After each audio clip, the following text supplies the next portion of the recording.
A Mild Touch of the Cancer by David Downs. Narrated by David Downs. First published by Bakita Books, 2019. Dedication for Kurt, Aaron, David, Shah, Toby, Quentin, and the millions of others who have battled.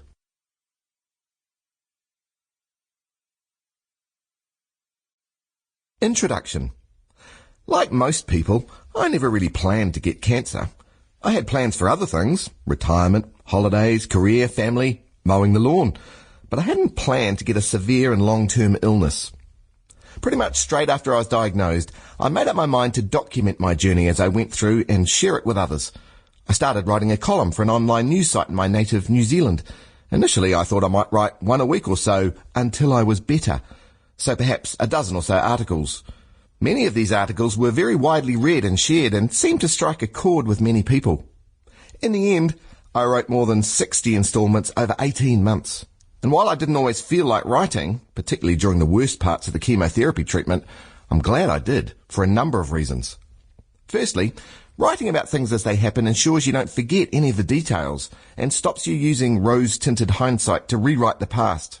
Each time I wrote, I didn't know what was going to happen next, which I'm glad about. Some of what happened next wasn't worth looking forward to.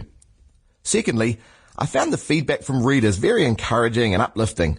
I had so many good comments and people contacting me to tell me that the columns were helpful that it made up for any minor inconvenience or embarrassment from sharing my story, warts and all. Although, for the record, I never got warts. Pretty sure they were just pimples. Thirdly, as you'll discover, writing these columns ultimately led to the solution to my problem, as it put me in touch with the very people who could help me. This book repackages those columns, but adds to them and rounds out some of the narrative, while retaining, I hope, the real-time authenticity.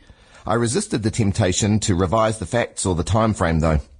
I also wanted to step outside the main story to give some of my reflections on happiness, purpose, and other such worthy things that would bore the readers of an online news site, but hopefully will interest people as erudite as you, and with as much disposable income as you obviously have.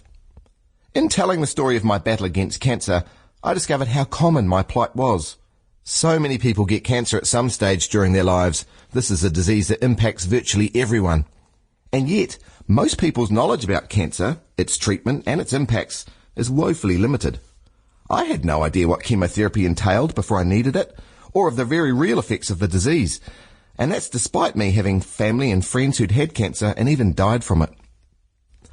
I also decided pretty early on in my battle that I'd use the word cancer loudly and proudly.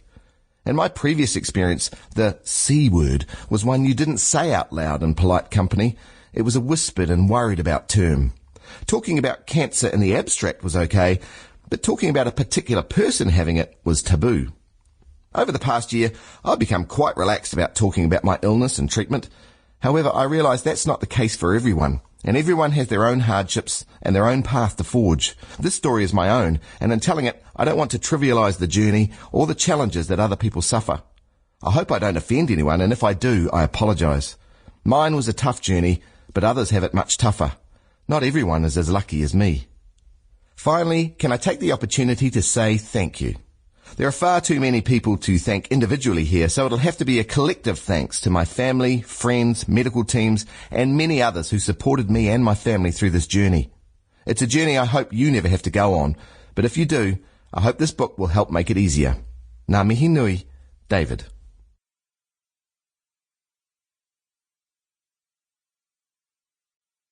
Chapter 1, The Beginning. An unsuccessful holiday. Why men don't like doctors.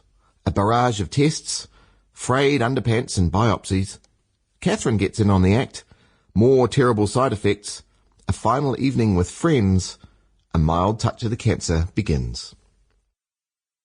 February the 12th, in which David is tested and found wanting. I'll start in the middle, where the cancer has started, right in the guts. Today I'm in the waiting period, somewhere between knowing I'll probably have cancer and knowing what it means. I've had tests, I'll do more, and then the doctors will be able to tell me what happens next. So given the future is a mystery, let's go back to the past. For a month or so I've been feeling under the weather. Not sick as such, just a bit bleh. Tired, little cough, hot and sweaty at night, and not in the right way. Sample complete. Ready to continue?